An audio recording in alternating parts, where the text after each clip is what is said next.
அஸ்ஸலாமு அலைக்கும் வரஹ்மத்துல்லாஹி தஆலா வபரகாத்துஹு. புகழ் அனைத்தும் அல்லாஹ் ஒருவனுக்கே உரித்தாகட்டுமாக. ஸலவாத்தும் ஸலாமும் நபிகள் நாயகம் ஸல்லல்லாஹு அலைஹி வஸல்லம் அவர்கள் மீதும் அவர்களின் குடும்பத்தார்கள் நல்லவர்கள் நம்மவர்கள் அனைவர் மீதும் என்றென்றும் நின்று நிலவட்டுமாக. அல்லாஹ்வின் மகத்தான கருணையின் காரணத்தினால் இன்று ஓதப்பட்ட அருள் வசனங்களிலே அல்லாஹ் சொல்லும் நேரங்களில் ஆதமுடைய மகனே என்பதாக பல இடங்களில் நம்மை அழைத்து பலவிதமான உபதேசங்களை அல்லாஹ் செய்கின்றார். எத்தனையோ உபதேசம். அந்த உபதேசத்தில் ஒரு உபதேசம் என்னன்னா, யாபனி ஆதம கது அன்சல்னா அலைக்கும் லிபாசன் யுவாரி சௌஆத்திக்கும் வரீஷா. வானத்திலிருந்து ஆடைகளை நாம் தான் இறக்கணும் அப்படின்னு சொல்லி அல்லாஹ் சொல்கிறான். ஆரம்பத்தில் ஆதம் அலைஹிஸ்ஸலாம் ஹவ்வா அலைஹிஸ்ஸலாமை ஒரு குறிப்பிட்ட மரத்தின் பக்கம் போகக்கூடாதுன்னு அல்லாஹ் சொன்னான். ஷைத்தானுடைய ஊசலாட்டத்தின் பிரகாரம் அவங்க அந்த மரத்தின் பக்கம் போக வேண்டிய சூழ்நிலை ஏற்பட்டுருச்சு. மறைவிடங்கள் வெளியே தெரிய ஆரம்பிச்சிருச்சு. இப்போ என்ன செய்கிறது? வழி இல்லாத நேரத்தில் மரம் செடி கொடிகளை வச்சு தன்னுடைய மானத்தை மறைச்சிக்கிட்டாங்க. இது அங்கே சொர்க்கத்தில் நடந்த நிகழ்வு. இப்போ உலகத்தில் அல்லாஹ் சொல்கிறான், உலகத்தில் ஆடைகளை நாமே இறக்கினோம். இந்த ஆடைகளை எதுக்குன்னா, உடைய மானங்களை மறைப்பதற்காக, உங்களுடைய அழகை வெளிப்படுத்துவதற்காக. அல்லாஹ் சொல்கிற காரணம் ரெண்டு காரணம் தான். மார்க்க மேதைகள் சொல்லி தருவாங்க, ஆடைகள் எதுக்குன்னா முதலாக நம்முடைய மானங்களை மறைக்க வேண்டும். மானங்களை மறைக்கணும்னா எப்படி இருக்கணும் அப்படின்னு பார்த்தோம்னா, ரொம்ப மெல்லிய ஆடை இருக்கக்கூடாது. உடம்பினுடைய பகுதிகள் வெளியே தெரியக்கூடிய அளவுக்குள்ள ரொம்ப மெல்லிய ஆடைகளை, அது ஆணாக இருந்தாலும் சரி பெண்ணாக இருந்தாலும் சரி, கூடாது என்பதை மார்க்கம் சொல்லித் தருகின்றது.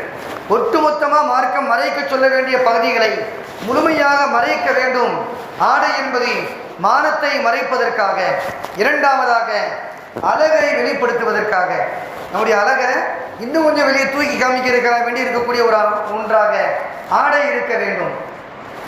பெருமைக்குரிய ஆடை இருக்கக்கூடாது. பெருமைக்குரிய ஆடை என்பதை அணியக்கூடாது என்பதை மார்க்கம் தடை செய்திருக்கின்றது.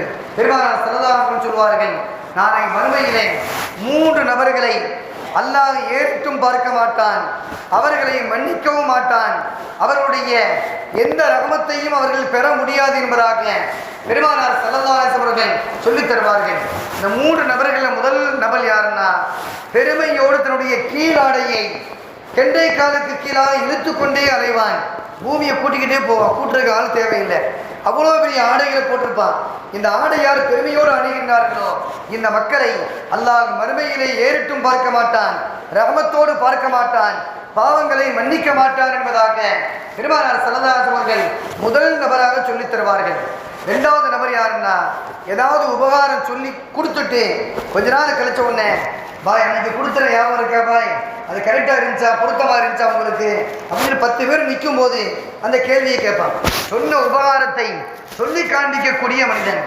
மூன்றாவதாக பொய் சத்தியம் செய்தாவது தான் வைத்திருக்கக்கூடிய சரக்குகளை பொருள்களை வியாபாரம் செய்யக்கூடிய பொய்யான வியாபாரி. இந்த 3 நபர்களை அல்லாஹ் பார்க்க மாட்டான். தன்னுடைய ரஹமத்தை கொண்டு அவர்களை கிருபை செய்ய மாட்டான், அவருடைய பாவங்களை மன்னிக்க மாட்டான் என்பதாக நபிகள் நாயகம் ஸல்லல்லாஹு அலைஹி வஸல்லம் அவர்கள் சொல்லித் தந்தார்கள். உஸாமா ரலியல்லாஹு தஆலா அன்ஹு அவங்க அமர்ந்திருக்கக்கூடிய சபையில் நபிகள் நாயகம் ஸல்லல்லாஹு அலைஹி வஸல்லம் அவர்களுக்கு எகிப்து நாட்டில் இருந்து ஒரு ஆடைகள் வந்தது. அந்த ஆடையில் ஒரு ஆடையை எடுத்து உஸாமா ரலியல்லாஹு தஆலா அன்ஹுக்கு கையில் கொடுத்தாங்க. உஸாமாவே, இந்த ஆடையை நீங்கள் அணிச்சுக்கிறீங்க அப்படின்னு கொடுத்து விட்டாங்க. இந்த உஸாமா ரலியல்லாஹு அன்ஹு வீட்டுக்கு நேரம் வந்தாங்க. தன்னுடைய மனைவிட்டு இந்த ஆடையை கொடுத்து, இந்த ஆடை பார்க்குறதுக்கு ரொம்ப நல்லா இருக்குது, என்னை விட நீ அணிஞ்சா நல்லா இருக்கும் அப்படின்னு சொல்லி விட்டு கொடுத்து தன்னுடைய மனைவிக்கு அந்த ஆடையை கொடுத்துட்டாங்க. பெருமானார் ஸல்லல்லாஹு அலைஹி வஸல்லம் அவர்கள் அடுத்த நாள் வரக்கூடிய நேரத்தில் கேட்குறாங்க, உஸாமா அந்த ஆடையை எங்கப்பா, நீ உடுக்கணுன்றக்காக தங்க அனுப்புனேன், அந்த ஆடையை உடுக்கலையான்னு கேட்டாங்க. அந்த சஹாபி சொன்னாங்க, யா ரசூலல்லாஹ், உங்களுடைய புனிதமான கையில் வாங்கினா அந்த ஆடையை என்னை விட என்னுடைய மனைவி உடுத்தினா நல்லா இருக்குமே அப்படின்னு பிரியப்பட்டு அதை கொடுத்துட்டேன் யா ரசூலல்லாஹ் அப்படின்னு சொன்ன உடனே நபிகள் நாயகம் ஸல்லல்லாஹு அலைஹி வஸல்லம் சொன்னார்கள், தோழரே, நீங்கள் செய்தது சரிதான், ஆனால் அந்த ஆடை கொஞ்சம் மெல்லியதாக இருக்கும். எனவே துணைவியை உடுத்தக்கூடிய நேரத்தில் அதற்குள்ளாக உள்ளாடைகளை அணிய சொல்லுங்கள் என்பதாக நபிகள் நாயகம் ஸல்லல்லாஹு அவர்கள் சொல்லித் தந்ததை பார்க்கின்றோம்.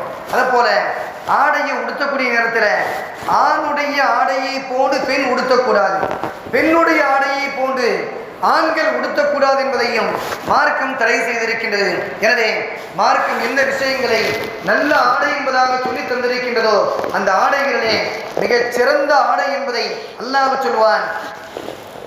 இரையச்சம் என்று சொல்லக்கூடிய ஆடையை நீங்கள் அணிந்து கொள்ளுங்கள், அதுதான் உங்களுக்கு மிகச் சிறந்த ஆடை என்பதாக அல்லாஹ் சொல்லித் தருவான். அப்படிப்பட்ட உன்னதமான தக்வா என்று சொல்லக்கூடிய அந்த ஆடைகளை அணிந்து உலகத்தின் ஆடைகளிலே எதை மார்க்கம் பேண சொல்லி இருக்கின்றதோ அந்த விஷயங்களை பேணி அல்லாஹ் ரசூலுடைய முழுமையான பொருத்தத்தை பெற்று வாழக்கூடிய சீதேவிகளாக அல்லாஹ் நம்மை வாழச் செய்தருள்வானாக. வாஹிரு தஅவானா அனில் ஹம்துலில்லாஹி ரப்பில் ஆலமீன். அஸ்ஸலாமு அலைக்கும் வரஹ்மத்துல்லாஹி வபரகாத்துஹு.